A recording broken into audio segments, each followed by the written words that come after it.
Good morning, Pastor Ron Jetter, Immanuel Lutheran Church, Grandview, Washington, Thursday, the 5th of November, 2020. Today's theme seems to be waiting. We are a nation in waiting for a handful of states to finish counting votes so that we know who the next president of the United States will be. An anxious time. The theme of waiting is also the theme for our gospel lesson next Sunday. Waiting for the bridegroom to come, waiting for the return of Jesus. The church has been in waiting mode for over 1900 years. Waiting. The Israelites were in Egypt, suffering for many of those years, for centuries, enslaved. They've been waiting for the time when God would deliver them. Their waiting is over. How do we wait? What do we do while we're waiting? What is productive waiting? Martin Luther said, if I knew Jesus is coming back tomorrow, I'd plant a tree today because that's what I had already planned to do. In other words, in looking at the writings of St. Paul, he was saying, you just sit around and wait. That's not good, because then what happens? You're disappointed when you don't get the results you're expecting, or you don't get them in a timely manner. Go do something. Get out of your chair, go do something. So I'm doing something. I'm in this chair talking to you, and that's my productive thing. I also went out and did some home communion visits with members. It's been a while since some of the people have been into church, and there's some of them that won't be back in that building at 300 Euclid Street. Some people have moved away. Their situation has changed. Some people, at least one, has aged to the point where it's just no longer getting out, and so has made the transition to home communion. So thank goodness for these small home communion kits that we're also using on Sunday morning in the sanctuary. The bread and the wine, has its roots clear back in the Passover story. Jesus took bread and wine. Why was there bread and wine on the table? Because we believe he and his disciples were celebrating the Passover. It had been commanded. There was an ordinance, a law, that they must celebrate the commandment in order to be an Israelite in good standing once a year, to renew their covenant with God. And we get these instructions from chapter 12 of Exodus, verse 43. And I suspect it was Aaron and the descendants of Aaron, who themselves were all of the tribe of Levi, that wrote these down, that had insisted that they be in the story here. These could easily have been put into the story much later, but they're here before they've even left town. It's kind of odd, because the Lord had said, now get ready to do this, get ready to pack up, celebrate your Passover, take the lamb. Oh, by the way, now here's the instructions for how to do it years from now. Well, can't you wait until maybe a year and we're settled, or at least on the road in the wilderness? No. These have to be put into the story now. And of course, we don't know when the story was actually compiled and written down, but it was important to those of the priestly line of the Levites to make sure that these instructions were understood as a commandment, a law. So even before we get the 10 commandments, this commandment is given. This precedes the 10 commandments. And to this day, the descendants of the tribes of Judah, which we call Jews, and the descendants of the tribes of Benjamin, who are included in the Jews, and the descendants of the tribes of Levi, who are also among the Jews, still treat this as a binding ordinance. Verse 43, the Lord said to Moses and Aaron, this is the ordinance for the Passover. No foreigner shall eat of it. But any slave who has been purchased may eat of it after he's been circumcised. No bound or hired servant may eat of it. It shall be eaten in one house. You shall not take any of the animals outside the house. You shall not break any of its bones. The whole congregation of Israel shall celebrate it. celebrate it. If an alien who resides with you wants to celebrate the Passover to the Lord, all his males shall be circumcised, then he may draw near to celebrate it. He shall be regarded as a native of the land, but no uncircumcised person shall eat it. There shall be one law for the native and one for the alien who resides among you. So right here, God is saying there is a distinction.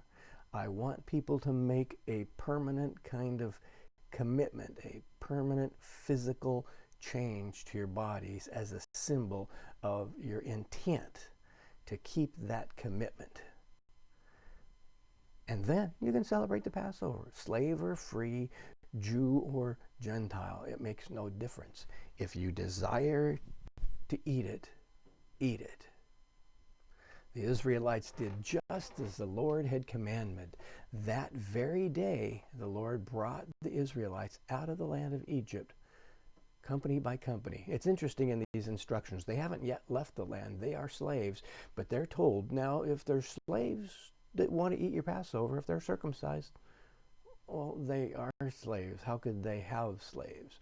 But are they taking then Egyptians with them who will become slaves? Or will they make slaves?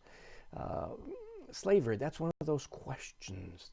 And it continued to the time of Jesus. And it troubles us that slavery wasn't something that was condemned. And yet the treatment of slaves was very, very important. That mistreating a slave was the same as mistreating anyone else. So a slave wasn't simply property. A slave was still a person.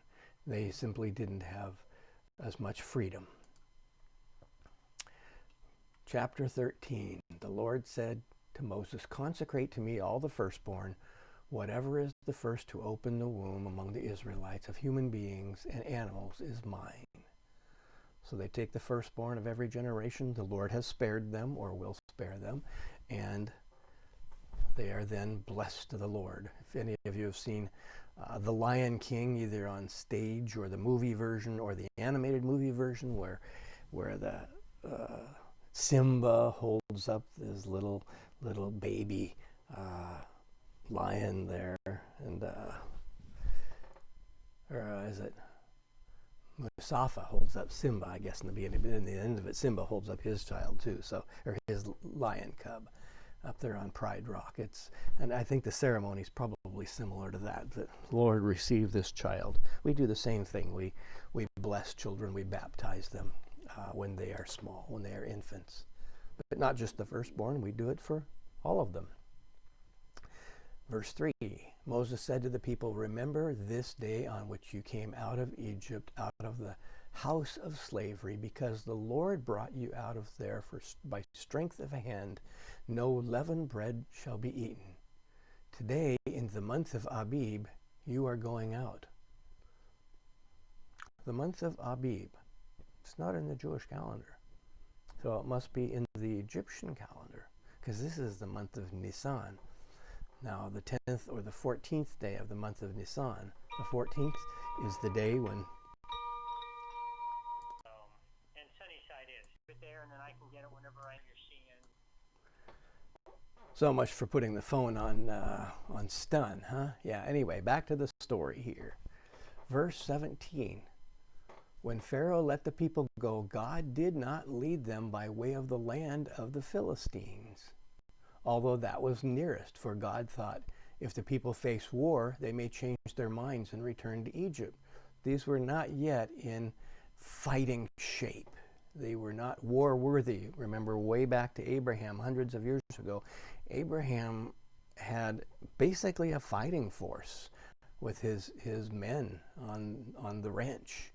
Kind of like the Old West, where you had your riders who'd go with you to face trouble, especially over water and cattle and horses and things like that, to protect what was yours, your homestead, the South 80. The Israelites, it's a people of men, women, and children. They're very vulnerable. God led the people by the roundabout way of the wilderness toward the Red Sea. The Israelites went up out of the land of Egypt prepared for battle. Well, it just said they weren't ready for battle, but now they are. So, strange details, we get that. Moses took with him the bones of Joseph, who had required a solemn oath of the Israelites, saying, God will surely take notice of you, and then you must carry my bones with you from here. So remember, his father was buried along with his father and his father Abraham, Isaac, Jacob, and their wives near the oaks of Mamre. And so Joseph will be buried there with his ancestors. They set out from Sukkot and camped at Etham on the edge of the wilderness. The Lord went with them in front of them in a pillar of cloud by day to lead them along the way, and a pillar of fire by night to give them light, so that they might travel by day and by night. Neither the pillar of cloud by day nor the pillar of fire by night left its place in front of the people. So God is guiding them. And this is a detail that finds its way into the Passover story. God leads us by a pillar of cloud by day, a pillar of fire by night. It appears in the language of the Psalms as well. God the guide in the light and in the darkness. God is our guide in the light and the darkness. And as we wait and wait and wait, our God waits with us. But he also says, there's leaves, there's a rake, there's a trash can. Well, why don't you go do something? I guess I'll go fill up a trash can of leaves.